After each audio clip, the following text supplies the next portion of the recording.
Well, good Tuesday. Welcome to the very last few moments of the month of May. June rolls in tomorrow. It does so on a warm note. It also ends thereafter as far as the heat because we've got a cold front roaring through possibly that will give us what we have become all too used to this spring season. The meteorological start of summer starts this week, and it's felt like summer for your Memorial Day weekend. Not so much for the first few days of June. An updated forecast in just a few moments. A lot to talk about tonight. Not what all that I had planned, however. Just a brief excuse. Sure, we'll go there. I've got a bulldog. If he sees October of this year, he'll be 12. And he's doing great, considering. And he's already the oldest bulldog I think has ever been treated at the West Liberty Veterinary Clinic. And the oldest one I've ever had. Doing well, but he's got a bigger heart than what he should, figuratively and literally. And that's causing some problems. And he had a long night and a tough night last night. And that means if he didn't sleep, I didn't sleep. And so we spent the day down at Dr. Adams, down at the veterinary clinic, and going through and trying to adjust his meds and make him a little more comfortable and happy. So I had to cancel everything else. And with your understanding, I hope I offer my apologies. We got the rest of the week, though, to get back to some headlines. Not a whole lot happening today, mind you, as well, on the local level. But gas prices are, a fatal ATV accident in the eastern Kentucky area, confirmation of a body that was discovered that I told you about last week, and a bunch of other things to talk about before I leave you. That fatal ATV accident actually took place in Martin County. 61-year-old Muriel Penix was pronounced dead at the Highlands ARH facility after the crash on Rock House Road in Martin County on, I believe it was Sunday afternoon. No other information at this time, but that she was pronounced dead after the crash took place. I had this report actually on past Friday, and I think it just got shuffled to the side. About 3 employees from the federal penitentiary, Big Sandy, who've been indicted for civil rights violations. A federal grand jury in London returned an indictment late last week against a West Van Leer man, a Johnson County man, 41-year-old Samuel J. Patrick, a 40-year-old Clinton Pauley of Ironton, Ohio, and 37-year-old Kevin Pierce of Inez, all charged with violating a person's rights, inmates' rights, under the color of law and falsifying records to try to cover it all up. The indictment says that on April the 29th of last year, Patrick and Pauley assisted an inmate in the office of the lieutenant at the facility, and after Kevin Pierce, and another employee saw the assault, Pierce had that employee write a report about it, that the assault essentially didn't happen. It also alleged that Patrick, the Johnson County man, put pressure on that employee to falsify those records. It also says that Pierce wrote another document documenting the false account of the officer's interactions with the inmate who was assaulted, and stated that another employee was actually present in the office with the victim, and that the victim left the office without any incident taking place. They had no knowledge thereof. And several memos were reportedly written to try to cover up the assault. And the indictment also alleged that Pauley was involved in another assault of another inmate in March of the same year. All face many years in prison as a result. Guns, just real quickly, center stage right now, as we very well know why, in the country. Here's what's happening, though, on the front in other ways. A House Judiciary Committee is going to hold an emergency meeting day after tomorrow to put together a gun control package that is expected not to go anywhere as of this time, but there's going to be a number of bills aimed at suppressing gun ownership. They're going to call it the Protecting Our Kids Act. The bills contain several proposals, including raising the minimum age of buying a semi-automatic weapon up to 21 from 18, also banning high-capacity magazines, and a number of other things. The House says they will vote on whatever is drafted when they return next week and go back into session. Also, over the course of the Memorial Day weekend, President Biden speaking on gun control and specifically honing in on 9mm ammunition on Memorial Day yesterday. saying that while his executive actions are limited, he did infer or suggest that 9mm bullets have no rational basis to be used for self-defense or hunting, saying a .22 caliber bullet suits any and all uses, while a 9mm is too destructive and deadly by comparison. He says that the idea of a high caliber weapon, there is simply no rational basis for it in terms of self-protection or hunting. He also said that, remember, the Constitution and Second Amendment are never absolute. And meanwhile, Canada, the government there has proposed legislation yesterday to put a national freeze essentially on the sale and purchase of handguns as part of a control package for guns that would also be far-reaching into limiting magazine capacities and even going so far as to put a ban on toys that look like guns. Now, the handgun freeze would not include, they say, those for security guards, Olympic athletes, elite sport shooters, and any handguns already owned in Canada would be allowed to be kept, but that they are looking at potentially putting a ban on the further purchase and sales. Canada's gun laws are much stiffer than that of the United States. Its homicide rate is well less than 75% of the United States. However, it has been going up just a bit as of late. They had already banned the use of about 1,500 different specific models of assault weapons, including the AR-15, a couple of years ago. Just a little bit of positive news on the burnt home front. House price inflation is actually going to start to level off, maybe go down, maybe 10%, half of what it is this year, and then continue to maybe slow down some more over the next year or two. Very expensive homes, construction costs, materials, low interest rates, they've all fueled the market and made it really hard for home buyers to get in. And the Federal Reserve as well, in recent weeks, has of course raised its interest rate by a cumulative of 75 basis points or so. That puts a 30-year mortgage at or above 5% for the first time in a long time, way over 10 years. Analysts say that they believe that U.S. house prices would rise about another 10% on average this year, but half of what the current pace of 20% was, the fastest since records actually started in 2001. So it's at least starting to slow down. I don't know how anyone could build a new home at this time. I do have some local news and information tonight. The body that was formally identified that was discovered in Floyd County late last week. And what's another 30 cents, right? We'll be right back. Summer's almost here and the seasonal shop is ready. The shop is filled right now with bright colors, beautiful clothes, and new jewelry for all your vacations and summer outings and fun. They've got gifts for any graduate, wedding, and special occasion that may be on your calendar this summer, and you can let them create the perfect gift basket for you. And it's grill season, and that means pool days, cookouts, and backyard parties, and they've got gorgeous home decor, outdoor serving pieces, flags, porch decor, and everything to update your home inside and out for the summer. Stop by and see them, as always, with local delivery, curbside pickup, and shipping, and they're happy to help you shop by phone as well. Follow them on Facebook, Instagram, and TikTok. It's the Seasonal Shop in downtown Sayersville.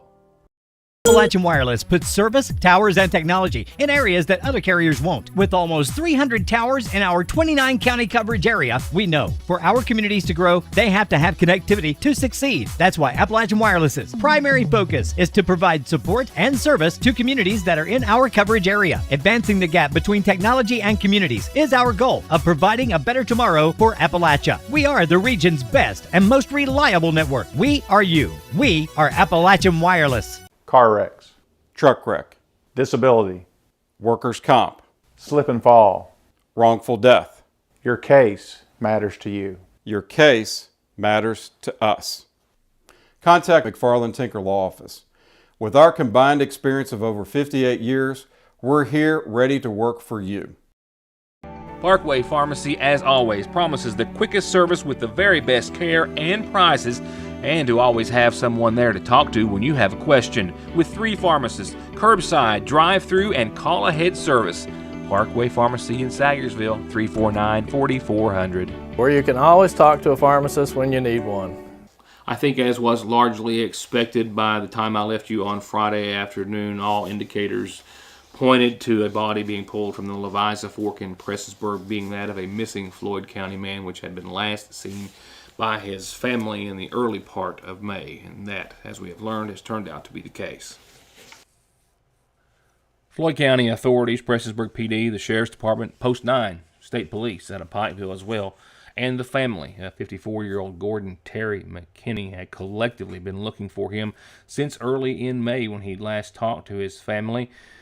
His vehicle, also part of the search, a vanilla-colored Kia, which was actually discovered in Prestonsburg late last week. It had been parked in an area in the Prestonsburg area, and his body was found after a search of that area, as I told you on Friday before I left you. It's my understanding there was also some security footage or residential footage, something that showed him actually in the area, leaving his car and going towards the river and not returning the last night that he was seen or captured on that video. The vehicle was actually found in that parking lot or in that area on Friday, and that's what initiated the search, and that's what led crews to the discovery of his body in the Leviza. His remains sent to the state medical examiner's office, where no cause of death has been reported as of yet. And what's another 30 cents? It's a bunch when it's every single gallon of gas. I can't recall that I've ever paid in my life what I'm going to pay when I leave here, because, yeah, I'm on E. Shocker there, right? The national average of gasoline hit $4.62 a gallon today, which is even higher than the already painful Memorial Day weekend prices. Gas prices here in Sayersville climbed. No, they didn't climb. They jumped. They skyrocketed another 30 cents today. $4.60 a gallon for regular unleaded diesels. $5.50. Premium gas is going to run you $5 a gallon. $4.62, the national average for a gallon of gasoline. I read something earlier today that if you live in California, where fortunately the minimum wage for those folks is double what it is elsewhere, I think it's like $14, $15. But the price for a gallon of gas there is over $7.25, $7.50, which is more than the federal minimum wage for the rest of the country. Think about that. Over $7, approaching $7.50 a gallon. Some places have it for $8 a gallon. There are actually a number of states, about 10 right now, where the gas price is over $5 a gallon, and there's a bunch of others which are knocking right on that door. And they say that crude has made another jump on the EU's Russian oil ban, and then China's move to ease COVID lockdowns, which all translates into prices not coming down possibly any time soon. Gas is up 52% from where it was a year ago, according to the AAA. And there's analysts and experts and people much more wise than I on this subject who are still saying that $6 and more a gallon could be real. Well, I do have several birthdays and several announcements to talk about as we go over to tonight's McGoffin Farm Bureau Community Calendar. Yes, indeedy. Happy birthday, Carolyn. Happy birthday to Carolyn Arnett. Happy birthday to you from friends and family who wanted to wish you the best. Happy birthday, Carolyn Arnett. Also, birthday wishes going out tonight to Father Bob. That's the Father Bob Dameron at St. Luke's Catholic Church here in Sayersville. From the church, from your community, and a whole lot of family and friends, happy birthday to you, Father Bob. Happy birthday, Father Bob Dameron. Vacation Bible School started tonight. It's going on all week. You've got time, moms and dads and kids. 5:45 to 8 o'clock at the Sayersville First Baptist Church in Dixie. Come and join them for ages 5 and up. Destination, Lifeway's Destination, Unearthing the Truth About Jesus is the theme. They hope you'll join them. If you have any questions, call 349-6276. Water into Wine. Well, they will be operating tomorrow, 9 till noon, and then Wednesday the 15th of this month, 9 till noon. Senior Pantry Day is Thursday the 16th from 12:30 till 2. They ask for your patience. They're trying to be open as much as they can, but with fuel costs, terrible delays they have in getting food and the other problems they have, they're just doing the best they can. And they'll be open tomorrow. The Ramey Park Pool opens tomorrow. That is right. Open to the public Mondays, Wednesdays, and Fridays. And then Saturdays and Sundays, 2 to 10 for parties. And every weeknight, 6 to 10 for parties. Call 349-5102 to book for an event. And remember this weekend, that's right, this weekend is the kids kayak tournament and the fishing tournament at Paintsville Lake. This Saturday, the Casting for Kids tournament. Go to casting4kids.net to register. Find out everything, all the contest rules and how to register. Revival starts this Sunday. The 5th goes through the 10th at the Bethel Bible Baptist Church. If you have any questions or you need a ride, give them a call, 349-1199. That's the Bethel Bible Baptist Church Revival starting on Sunday. I think it's 7 p.m.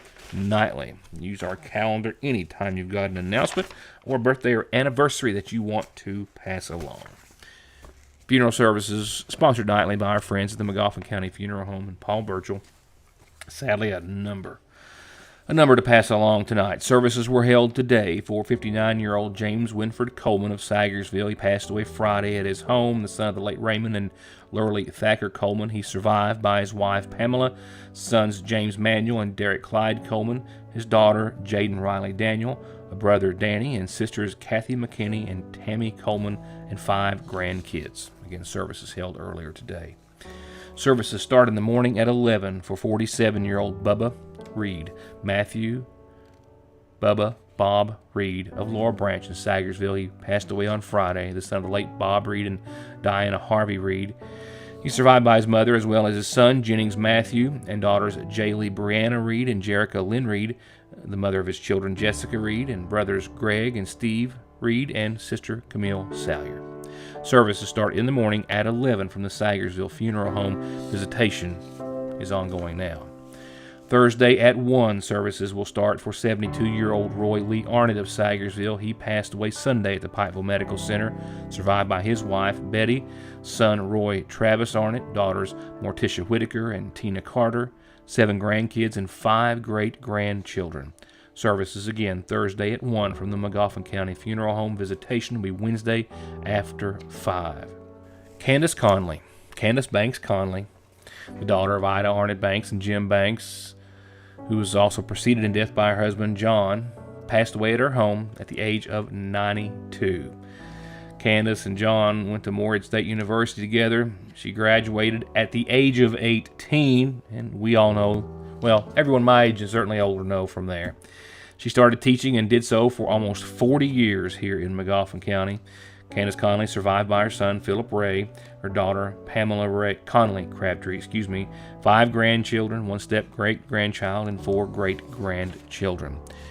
Funeral services for Candace are going to be held in Medina, Tennessee this Thursday. 60-year-old Mark John Conley of Middle Fork Road passed away today at the Greg and Noreen Wells Hospice Care Center in Hazard after a long illness, the son of the late Ed and late Nellie Borders Conley. He's survived by his sister Louise, brothers Tom and Howard and Pitt and Bays Conley, and a graveside service for Mark will be held Friday morning at 11 from the Conley Cemetery on the Conley Farm. The family will welcome friends Thursday after 6 at the Sagersville Funeral Home. And arrangements are pending at this hour for 83-year-old Myrtle Howard of Bloomington Road. She passed away today at her home, survived by her husband, Luster. And lastly, asked to be read in loving memory of Marcella Keaton, greatly missed by her family and friends. In honor and recognition of all your achievements and accomplishments that have got you to where you are today, Sagersville National Bank salutes the McGoffin County High School class of 2022 and all those who are now crossing the stage as college graduates. And when the time comes to take those first or next steps in your financial future, we'll be here for you at Sagersville National. Check out the latest in savings on new sets of tires and vehicle maintenance at Conley's, like $150 back on Goodyears, $120 back on Bridgestones, and big deals on Firestone, Hankook, General, and more. All with perfect snap-on balancing, and where they only charge $35 for state-of-the-art computer diagnostics to fix exactly what you need and get you back on the road. On the web at conleytire.net or stop by in Staffordsville. The reassurance of getting your medications and over-the-counter needs at Sayersville's oldest and most trusted pharmacy. The convenience of curbside pickup and call-ahead service.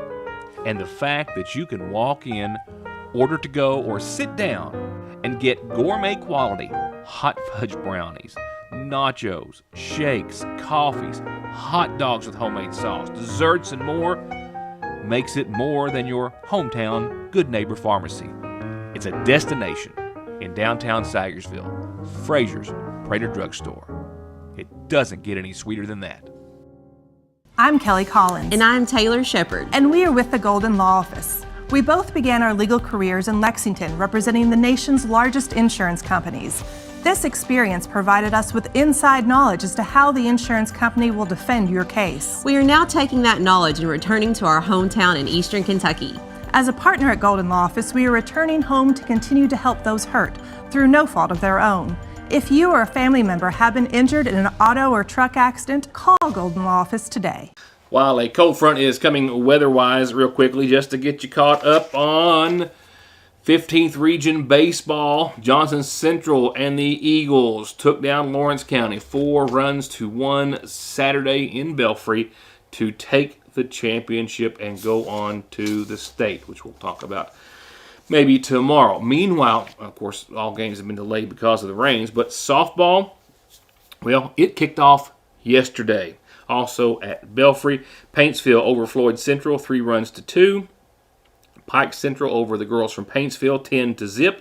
Johnson Central over Belfry, 4-0. And the girls from Lawrence County, 9 runs over Shelby Valley, 15-6. So you've got Pikeville and Pike County Central, which were to have the first pitch thrown at the beginning of this program a few moments ago.